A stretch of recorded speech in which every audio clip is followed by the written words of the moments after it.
السلام عليك يا أبا عبد الله. سورہ فاتحہ برائے شہدائے کربلا۔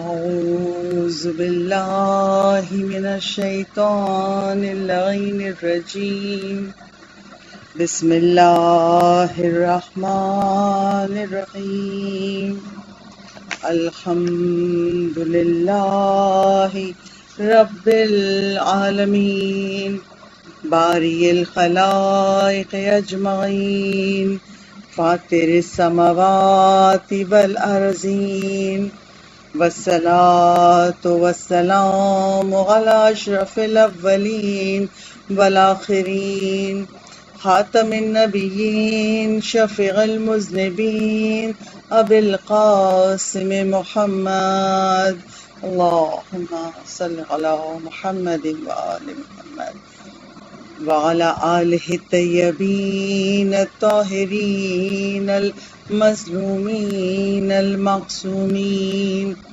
ولعنۃ اللہ الدائمۃ الباقیہ وعلى أعدائهم وقتلتهم أجمعين من الآن إلى قيام يوم الدين. أما بعده فقد قال الله تبارك وتعالى في كتابه المجيد وفرقانه الحميد: إنما يريد الله ليذهب عنكم الرجس أهل البيت ويطهركم تطهيرا. اللهم صل على محمد وآل محمد وعجل فرجهم. مجلس کی ابتدا میں روزانہ کی طرح ہم دعائے سلامتی امام زمانہ مل کر پڑھتے ہیں۔ بسم اللہ الرحمن الرحیم، اللہم کل ولیک الحجۃ ابن الحسن صلواتک علیہ وعلی آبائہ فی ہذہ الساعة وفی کل ساعة ولیاً وحافظا وقائدا وناصرا ودلیلا وعینا حتی تسکنہ ارضک طوعا وتمتعہ فیہا طویلا. اللہم صل علی محمد وآل محمد وعجل فرجهم. تمام تر تعریفیں اس خدائے بزرگ و برتر کے لیے ہیں جو عالمین کا خلق کرنے والا ہے۔ نہ صرف یہ کہ اس نے یہ کائنات محمد و آل محمد کی محبت میں خلق کی، بلکہ وہ اس کائنات کا نظم و نسق چلا رہا ہے، اس کائنات کو پال رہا ہے، اور ہم رب ذوالجلال کی بارگاہ میں اس خدائے بزرگ و برتر کا شکریہ ادا کرتے ہیں، شکر ادا کرتے ہیں کہ اس نے ہمیں دامن محمد و آل محمد سے منسلک کر دیا، ہمیں حق پہ پیدا کیا. بارالہ ہمیں حق پہ استقامت عطا فرما، ہم سب کا خاتمہ ایمان پر فرما. دعا مانگی ہے تو دعا کی قبولیت کے لیے ایک مرتبہ بآواز بلند صلوات پڑھ دیجیے. اللہم صل علی محمد وآل محمد وعجل فرجهم. قرآن اور وارث قرآن کے عنوان کے تحت آج اس شرح کی 9ویں مجلس آپ سب کی سماعت کی نظر ہے، اور روزانہ کی طرح آج بھی ابتدا میں سورہ بقرہ کی آیت نمبر 45 کی تلاوت کروں گی، جس میں پروردگار عالم ارشاد فرما رہا ہے: وَاسْتَعِینُوا بِالصَّبْرِ وَالصَّلَاةِ، مجھ سے مدد مانگو، صبر یعنی روزہ اور صلاۃ یعنی نماز کے ذریعے. اور اس آیت کی عملی تفسیر جہد معصومین نے پیش کی، اور روزانہ میں آپ کے سامنے ایک ایک نماز پیش کر رہی ہوں تاکہ پروردگار عالم محمد و آل محمد کے صدقے میں اس آیت کے ذیل میں اگر ہم میں سے کوئی پریشانی میں مبتلا ہو تو خدا اس کی پریشانیوں کو دور کر دے. آج بھی ایک نماز آپ کے سامنے پیش کروں گی، اور وہ نماز استغاثہ امام زمانہ کی نماز ہے. امام زمانہ کے حضور کیسے ہم اپنی فریاد پیش کریں. چھٹے امام صادق آل محمد امام جعفر صادق علیہ الصلوۃ والسلام، اللہم صلی علی محمد وآل محمد وعجل فرج۔ امام سے منسوب روایت ہے کہ اگر کوئی امام زمان کے حضور استغاثہ کرنا چاہتا ہے تو 2 رکعت نماز جب ہم فجر کی پڑھتے ہیں، فجر کی نماز پڑھنے کے بعد، یعنی یہ آپ کو استغاثہ صبح کے وقت کرنا ہے، جب آپ نماز فجر پڑھ لیں تو اس کے بعد 2 رکعت نماز سلامتی امام زمانہ کی پڑھیے۔ اچھا، سلامتی امام زمانہ کی نماز کیسے پڑھیں گے؟ ایک دفعہ سورہ الحمد، ایک دفعہ سورہ قدر، اور اس کے بعد پھر آپ رکوع اور سجود بجا لائیں، اور دوسرے سجدے کے بعد، پہلی رکعت کے دوسرے سجدے کے بعد جب آپ سر اٹھائیں تو بیٹھ کے آیت الکرسی پڑھیں، آیت الکرسی پڑھ لیں تو پھر کھڑے ہو کے دوسری رکعت ادا کریں۔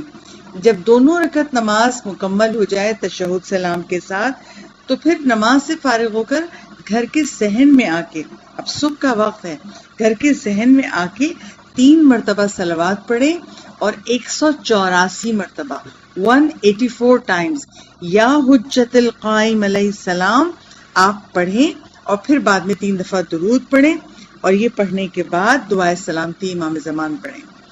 اس کے بعد جو دعا آپ کے بعد جو اللہ سے آپ مانگنا چاہتے ہیں، معصومین کا واسطہ دے کے جو حاجت ہے آپ کے دل میں، وہ رب ذوالجلال سے مانگیے، پروردگار عالم انشاءاللہ اس حاجت کو پورا کر دے گا۔ باواز بلند صلوات پڑھ دیجیے۔ اللہم صلی علی محمد وآل محمد وعجل فرج۔ ہم لوگ شاید اب تک اپنے امام زمانہ سے توسل ہونا ہم نے سیکھا نہیں، ورنہ امام وہ ہیں جو کہتے ہیں ہم تم سے غافل نہیں ہیں، تمہاری حاجتوں کو پورا کرتے ہیں۔ یقین جانیے امام تو غافل نہیں ہے، ہم غافل ہیں، ہم امام سے توسل نہیں کرتے، جس طرح امام کو پکارنا چاہیے ہم اس طرح پکارتے نہیں ہیں، ورنہ کیسے ممکن ہے کہ وہ اپنے لوگوں کی مدد کے لیے نہ آئیں؟ وہ کائنات کے امام ہیں۔ ایک چھوٹی سی روایت آپ کے سامنے پیش کروں، عرفہ کی حیرت انگیز کرامات، اس کتاب سے روایت پیش کر رہی ہوں۔ سید ابو الحسن اصفہانی، سید ابو الحسن اصفہانی بہت بڑے علماء شیعت میں سے ہیں، اور ان کے بارے میں یہ روایت ہے کہ وہ بیان کرتے ہیں میرے والد میرے علم دین حاصل کرنے کے خلاف تھے، اور اس لیے خلاف تھے وہ کہتے تھے اب عالم بن جاؤ گے، یا میں آج کی زبان میں کہوں مولوی بن جاؤ گے تو غربت رہے گی، پیسوں کو ترستے رہو گے، کیا ضرورت ہے۔ مگر یہ ایسا پرخلوص جذبہ رکھتے تھے دین کی خدمت کا، دین سیکھنے کا، کہ یہ اپنے والد کی بہت خوش آمد کرتے، مجھے علم دین سیکھنے تھے۔ تو والد نے کہا اچھا ٹھیک ہے، اگر تم علم دین سیکھو گے تو تمہارا خرچہ میں نہیں اٹھاؤں گا۔ انہوں نے ہر شرط کو قبول کر لیا اور آخرکار اصفہان کے مدرسہ صدر میں داخلہ لے لیا اور علم دین حاصل کرنے لگے۔ مگر یہ آپ سب جانتے ہیں جتنے آرام و سکون سے ہم یونیورسٹی کے ہاسٹل میں زندگی گزارتے ہیں، اس طرح دینی مدرسے نہیں ہوتے، بہت تکلیفوں کا سامنا کرنا پڑتا ہے۔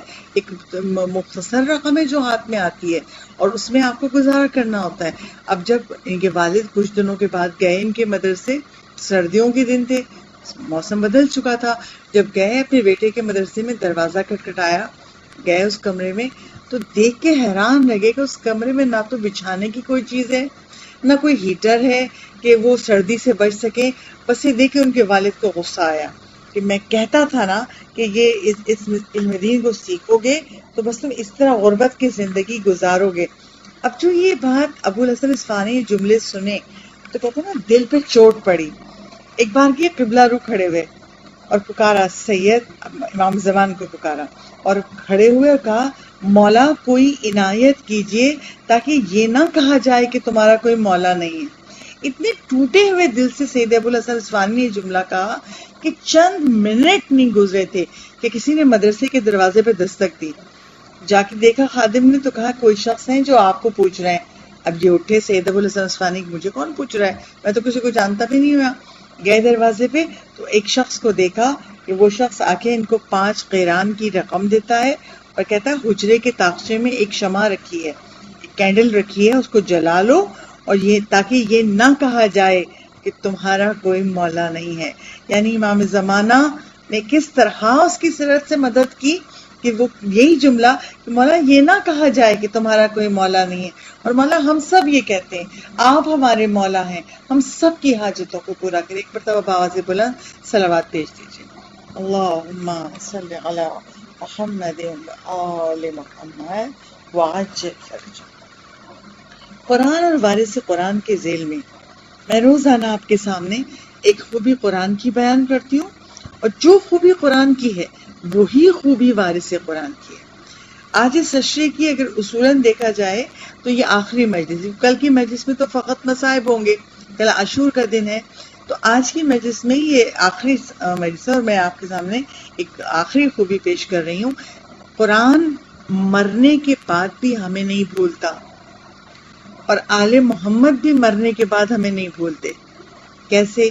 میں روایت پیش کر دوں، کتاب واقعات قرآن، اس میں روایت ہے کہ ایک مرتبہ حضرت امام جعفر صادق علیہ السلام اللہم صلی علی محمد وآل محمد، امام ارشاد فرماتے ہیں جب ایک مومن کو میدان قیامت میں پیش کیا جائے گا تو اگر وہ تلاوت قرآن کرتا تھا اپنی زندگی میں تو ایک خوبصورت نورانی شکل بھی اس کے سامنے لائی جائے گی، اور وہ خوبصورت نورانی شکل قرآن کو اللہ بہترین روشن چہرے والی مخلوق کی شکل میں خلق کر دے گا، اور وہ قرآن جو نور ہوگا وہ کہے گا خداوندہ میں تیرا کلام ہوں قرآن، اور یہ مومن بندہ میری تلاوت کیا کرتا تھا، اور جب میری تلاوت کرتا تھا اس کی آنکھوں سے آنسو بہتے تھے، معبود اس نے بہت اچھے لہن سے مجھے پڑھا ہے، بارالہ اس نے مجھے خوش رکھا، تو بھی اس کو خوش فرما دے۔ تو امام کہتے ہیں اس کے بعد پروردگار عالم کی ندا آئے گی، اے میرے بندے اپنا دائیں ہاتھ کو کھول۔ اب یہ شخص جو میدان قیامت میں حاضر جس کو کیا گیا ہے وہ اپنے داہنے ہاتھ کو کھولے گا، پروردگار عالم اس کو اپنی رضا سے بھر دے گا۔ پھر ندائی کے خدا کی کہ خود اپنے بائیں ہاتھ کو کھول، جب وہ اپنے بائیں ہاتھ کو کھولے گا تو پروردگار عالم اس کے بائیں ہاتھ کو اپنی رحمت سے پر کر دے گا، اور پھر کہے گا بہشت کا یہ بہشت تیرے لیے ہے، تو قرآن کی آیتیں پڑھتا جا اور بہشت کے درجوں کو طے کرتا جا۔ بآواز بلند صلوات پیش اللہم صلی علی محمد وآل محمد وعجل فرجہم۔ جس طرح قرآن ہمیں مرنے کے بعد نہیں بھولتا، ہماری سفارش کرے گا خدا کے حضور، اور روایتوں میں ہے کہ جس کو جتنی قرآن کی آیتیں یاد ہوں گی وہ ان آیتوں کو پڑھتا جائے گا اور ایک ایک بہشت کا درجہ طے کرتا جائے گا۔ اسی طرح محمد و آل محمد وارث قرآن بھی ہمیں اس دنیا سے جانے کے بعد بھی نہیں بھولتے۔ کیسے نہیں بھولتے؟ روایت ہے کہ آیت اللہ آقائے مرشی نجفی وہ اس روایت کو بیان کر رہے ہیں، وہ کہہ رہے ہیں کہ شیخ مرتضی حائری جو کہ آیت اللہ خمینی کے بیٹے مصطفیٰ خمینی کے سسر تھے، تو آیت اللہ شیخ مرتضی حائری کا انتقال ہو گیا۔ جب انتقال ہو گیا تو آقا مرشی کہتے ہیں میں نے نماز وحشت قبر ان کے لیے پڑھی، ان کے لیے سورہ یاسین پڑھی، اور پھر ان کو میں نے ایک دن خواب میں دیکھا، چند دن گزرے انتقال کے بعد کہ ان کو خواب میں دیکھا، تو میں نے ان کو دیکھا، کچھ آپ کے ساتھ مرنے کے بعد کیا ہوا؟ میں نے آپ کو بہت خوشحال دیکھ رہا ہوں، آپ بہت خوش ہیں۔ کہا ہاں، بہت سی مرحلوں سے گزرنے کے بعد میری روح جسم سے نکلی اور میں اپنے جسم کو دیکھ رہا تھا، غسل و کفن دیا جا رہا ہے، میں اپنے جسم کو دیکھ رہا ہوں کیونکہ روح ساتھ ساتھ ہوتی ہے۔ کہا قبر میں جب مجھے دفنا دیا گیا تو میں نے اپنے قبر کے پائنتی، اپنے قبر کے پاؤں کے پاس سے، اپنے پیروں کے پاس سے خوفناک آوازیں آتی دیکھی، اور دیکھا دو افراد آ رہے ہیں اور ان کی آنکھوں سے آگ کے شعلے نکل رہے ہیں۔ میں ڈر گیا، میں چیخنا چاہتا تھا مگر میری آواز نہیں نکل رہی تھی۔ ایک باغی میں نے خدا کو اپنے دل سے پکارا، بارہ الہ تو میری مدد فرما۔ اچانک میں نے دیکھا میرے پیچھے سے ایک نورانی نور نظر آیا، اور جیسے جیسے وہ نور قریب آیا وہ دو افراد جو قبر میں آئے تھے جن کی آنکھوں سے انگارے نکل رہے تھے وہ پیچھے ہٹتے گئے اور وہ چلے گئے۔ آنے والے شخص نے کہا کیا ڈر رہے ہو، خوفزدہ ہو گئے ہو؟ کہا ہاں میں خوفزدہ ہو گیا تھا، مگر جب آپ آئے تو مجھے راحت محسوس ہوئی۔ آپ کون ہیں؟ آنے والے نے کہا میں علی ابن موسر رضا ہوں، تم زندگی میں 38 مرتبہ 38 ٹائمز میری زیارت کو آئے، آج میں تمہاری زیارت کے لیے آیا ہوں، یہ میری پہلی زیارت ہے، میں 37 مرتبہ اور آؤں گا کیونکہ تم 38 مرتبہ دنیا میں میری زیارت کو آئے تھے۔ صلوات بھیج دے بابا سے بلا اللہم صلی علی محمد و آل محمد۔ تو اہل بیت بھی اپنے ماننے والوں کو نہیں بھولتے مرنے کے بعد. پہلی خوشی جو مرنے کے بعد ملتی ہے وہ ملائے متقیان کی زیارت ہے. اور اگر ہم آئمہ کی زیارات پہ گئے ہوں گے تو وہ آئمہ ہماری زیارات کو آئیں گے. اور خوشا نصیب ان لوگوں کا جو زیارات پہ جاتے ہیں. خدا ہم سب کو بار بار آئمہ کے روضوں پہ جانا نصیب کرے کہ ہمارے آئمہ مرنے کے بعد بھی ہم کو فراموش نہیں کریں گے. ایک مرتبہ صلوات بھیج دیجیے باواز پہ. اللہم صلی علی محمد و آل محمد وعجل فرجهم. روزانہ ہم حسین ابن علی کے صدقے میں اس قرآن سے یہ سیکھ رہے ہیں کہ آیت الکرسی کے معنی و مفہوم سمجھ سکیں اور اس طرح سمجھ سکیں کہ ہم اس کو اپنی زندگی پہ لاگو کر سکیں. روزانہ میں آپ کے سامنے آیت الکرسی کی فضیلتوں کی احادیث پیش کر رہی ہوں. آج بھی 2 حدیثیں آپ کے سامنے پیش کروں گی آیت الکرسی کے فضائل کی. سب سے پہلی حدیث صادق آل محمد امام جعفر صادق علیہ الصلوۃ والسلام. اللہم صلی علی محمد و آل محمد وعجل فرجهم. چھٹے امام ارشاد فرماتے ہیں جو سجدے میں آیت الکرسی کی تلاوت کرے گا وہ ہرگز جہنم میں داخل نہیں ہوگا. اب جو چاہتا ہے کہ میں جہنم میں داخل نہ ہوں تو ہمیں اپنی زندگی میں یہ شامل رکھنا چاہیے کہ ہم جب بھی نماز شب پڑھیں یا واجب نماز ہی پڑھیں تو ہم ایک سجدہ ایسا خدا کے حضور میں کریں کہ اپنے گناہوں پہ گریہ ہوں اور آیت الکرسی کی تلاوت کریں تاکہ رب ذوالجلال سے آیت الکرسی کی برکت سے ہم سے جہنم کو دور کر دے، ہمیں بری کر دے جہنم سے. ایک اور حدیث امام ارشاد فرماتے ہیں کہ اگر کسی بیمار پر خلوص نیت سے 14 مرتبہ آیت الکرسی پڑھ کر دم کی جائے تو انشاءاللہ پروردگار عالم اس کو شفا عطا فرما دے گا. اول آخر درود، بیچ میں 14 مرتبہ آیت الکرسی، تو پروردگار عالم اس مریض کو شفا عطا کرے گا. بس دعائیں کرنی چاہیے بار اللہ ہمیں طہارت زبان عطا کر دے. ہم دعائیں بھی پڑھتے ہیں اور غیبتیں بھی کرتے ہیں. غصہ آیا تو کسی پہ تہمت بھی لگا دی.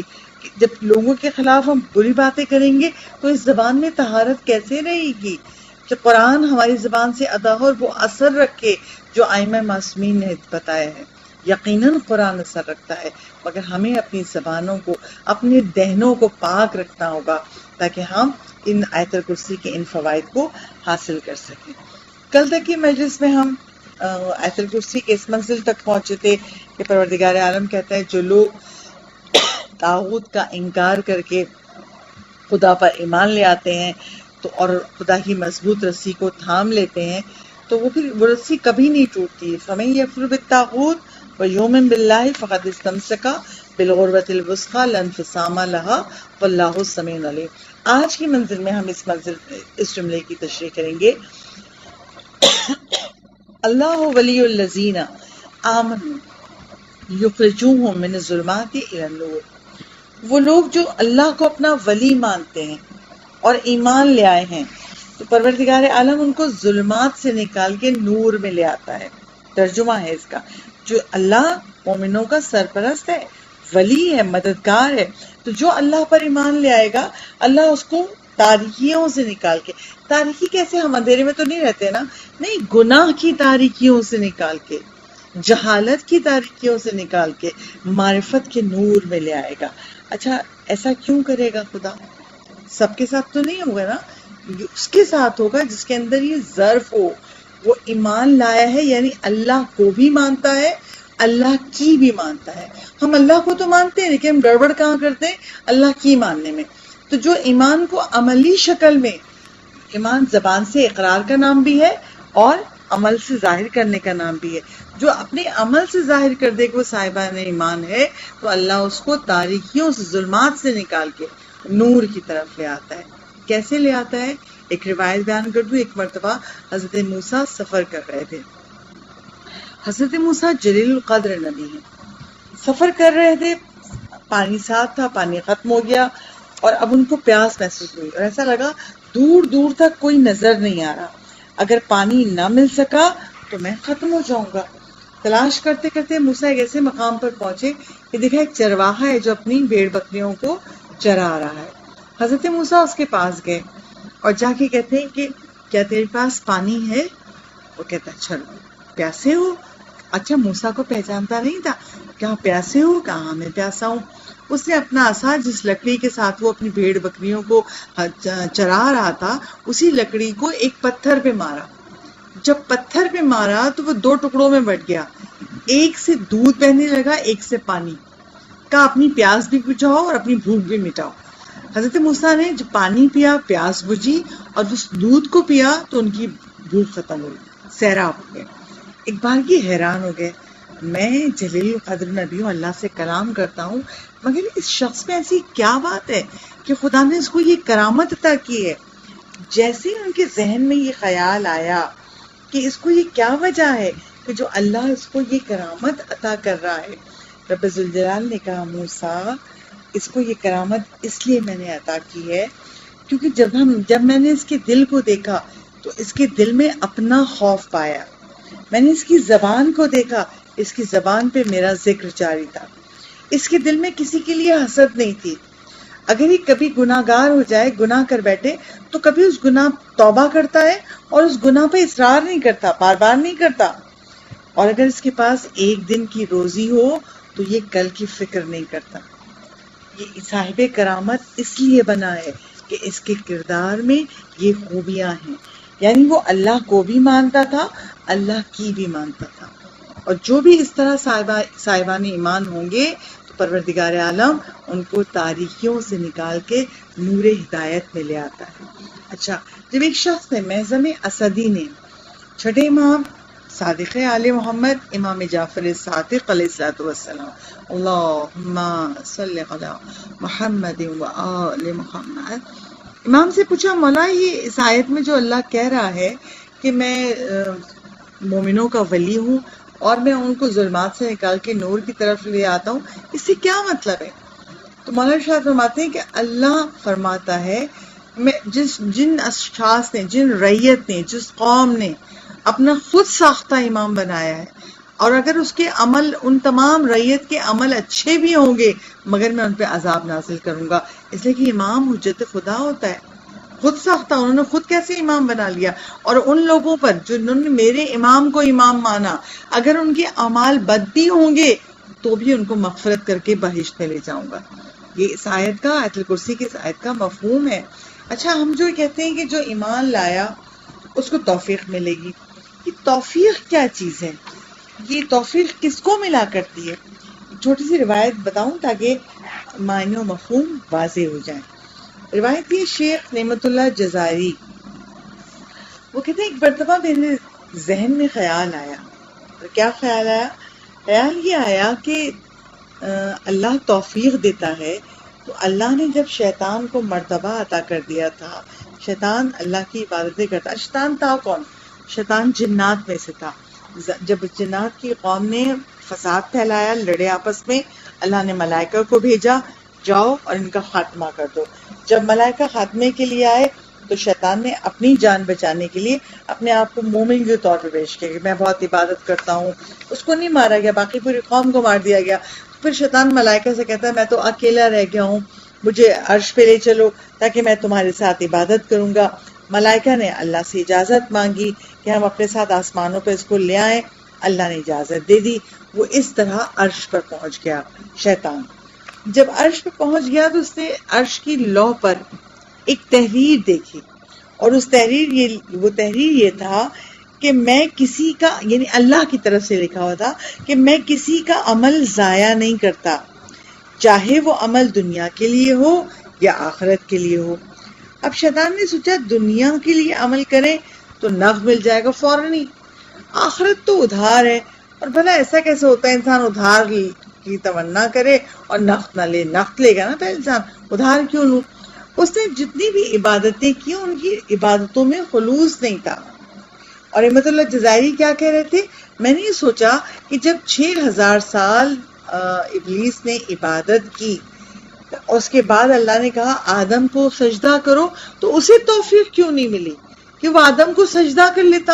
اتنی عبادتیں کرنے کے بعد 6000 سال جب اس کو توفیق نہیں ملی تو 70-80 سال کی عبادت کر کے کیسے اتنی توفیق مل جائے گی کہ وہ شیطان کے نرغے میں نہ پھنسے اور لائق جنت ہو جائے؟ تو ان کے استاد علامہ مجلسی نے کہا کہ دیکھو اس کی عبادتوں میں خلوص نہیں تھا، اور اس کی 6000 سال کی عبادتوں کو خدا نے ایک سجدے سے آزما لیا۔ رب جلال کہہ رہا تھا یہ سجدہ آدم کو کروا رہا ہوں مگر یہ سجدہ میرا ہے، اور اس وقت اس کے اندر تکبر آ گیا کہ مجھے تو آگ سے بنایا ہے اور یہ مٹی سے خلق ہوا ہے تو میں اس کو کیوں سجدہ کروں۔ اس کو اس لیے توفیق نہیں مل سکی کیونکہ اس کی عبادتوں میں خلوص نہیں تھا۔ اگر ابلیس نے رضائے الہی کے لیے عبادت کی ہوتی تو اس کو توفیق میسر ہو جاتی۔ تو اب ہمیں پتہ چلا کہ ہمیں توفیق جب ملے گی جب ہم اپنی عبادتوں میں اپنی نیتوں میں خالص ہوں گے، ہم جو عمل بھی کریں قربتاً اللہ کریں، اور جب ہم کوئی بھی عمل قربتاً اللہ کریں گے تو پروردگار عالم ہماری مدد کرتا رہے گا اور ہمیں نیکیوں کی توفیق بھی دے گا اور ہمیں جہالت کے اندھیرے میں بھی نہیں رکھے گا۔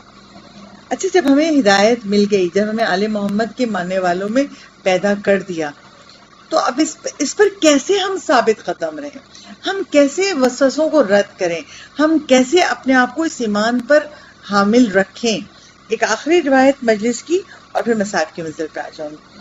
وہ آخری روایت یہ ہے، ساتویں امام باب الحوائج امام موسی کاظم علیہ السلام، اللہم صلی علی محمد وآل محمد وعجل فرجہ۔ یہ روایت میں اس لیے بیان کر رہی ہوں کہ ہم صاحبان ایمان ہو کے کبھی وہ کچھ نہیں کرتے جو ہمارا خدا ہم سے چاہتا ہے۔ اگر ہم اپنی نیتوں کو خالص کر لیں تو ہم ایسے بن جائیں گے، جو میں روایت آپ کے سامنے پڑھ رہی ہوں، تاکہ ہم اس ثواب کو حاصل کر سکیں۔ ساتویں امام کے زمانے میں ایک شخص تھا اور وہ آیا مولا کے پاس۔ اچھا، وہ شخص کیوں آیا مولا کے پاس؟ کیونکہ اس کے علاقے کا جو حاکم تھا اس نے خراج، یعنی آج کی زبان میں ٹیکس لگا دیا تھا، اور اتنا خراج اس پر لگ گیا تھا کہ وہ ادا نہیں کر سکتا تھا، ظلم تھا۔ اور اسے پتہ چلا کہ وہ شخص شاید جو حاکم ہے، شاید وہ شاید، یعنی اسے یقین نہیں تھا، شاید وہ شیعہ بھی ہے۔ ساتویں امام کے پاس پہنچا اور مولا کو اپنی حاجت بتائی کہ مولا پتہ نہیں شاید وہ شیعہ ہے یا نہیں۔ مولا نے مسکرا کے کہا ہاں وہ ہمارا ماننے والا ہے۔ اب اس نے کہا مولا اگر آپ کا ماننے والا ہے تو ایک پرچہ لکھ دیجئے، مولا میرا مسئلہ حل ہو جائے گا، میرا خراج اگر وہ ختم کر دے تو یہ ظلم مجھ پہ سے دور ہو جائے۔ مولا نے کہا اچھا۔ مولا نے ایک پرچہ لیا، اس پہ لکھا بسم اللہ الرحمن الرحیم، قیامت کے دن اللہ کے عرش کے نیچے ایک سایہ ہے اور اس سائے میں اس کو رکھا جائے گا جو 3 میں سے ایک کام کرے۔ 3 کام کیا ہیں؟ بہت غور سنیے گا۔ جو 3 کاموں میں سے ایک کام کرے۔ پہلا کام، جو اپنے بھائی کے ساتھ نیکی کرے۔ دوسرا کام، یا اپنے بھائی کی مصیبت کو دور کر دے۔ یہاں بھائی سے مراد دینی بھائی، نسبی بھائی بھی ہے اور دینی بھائی بھی ہے، یعنی جو اپنے بھائی کے ساتھ نیکی کرے۔ دوسری نیکی جو اپنے بھائی سے کسی مصیبت کو دور کر دے، اور تیسری بات کہ یا تو وہ اپنے بھائی کے دل میں خوشی کو داخل کر دے۔ اور پھر مولانا نے آخر میں جملہ لکھا، یہ جو پرچہ لے کے تیرے پاس آ رہا ہے یہ بھی تیرا بھائی ہے۔ کیسا بھائی ہے؟ دینی بھائی ہے۔ آل محمد کے ماننے والے سارے مومن آپس میں بھائی ہیں۔ اچھا، اب اس نے پرچہ لیا اور پہنچا اس کے گھر، اس کے محل کے باہر پہنچ کے، اور غلام سے کہا کہ مجھے امام صابر نے بھیجا ہے۔ جو ساتویں امام کا جو مولا کے زمانے کے حالات ایسے تھے، مولا پردہ غیبت میں تھے، کیونکہ مولا کی ماں پہ تہمت لگائی جا رہی تھی، ایک افریقی خاتون کیسے، ان کا بیٹا ہمارا امام کیسے ہو گیا، بہت لوگ اعتراضات کر رہے تھے، عرب ماں ہونی چاہیے۔ تو مولا کچھ عرصے کے لیے پردہ غیبت میں چلے گئے تھے، تو مولا کی احادیث جو ہیں وہ امام صابر کے نام سے، یعنی مولا کا نام نہیں بلکہ امام صابر کے نام سے بیان کی جاتی ہے۔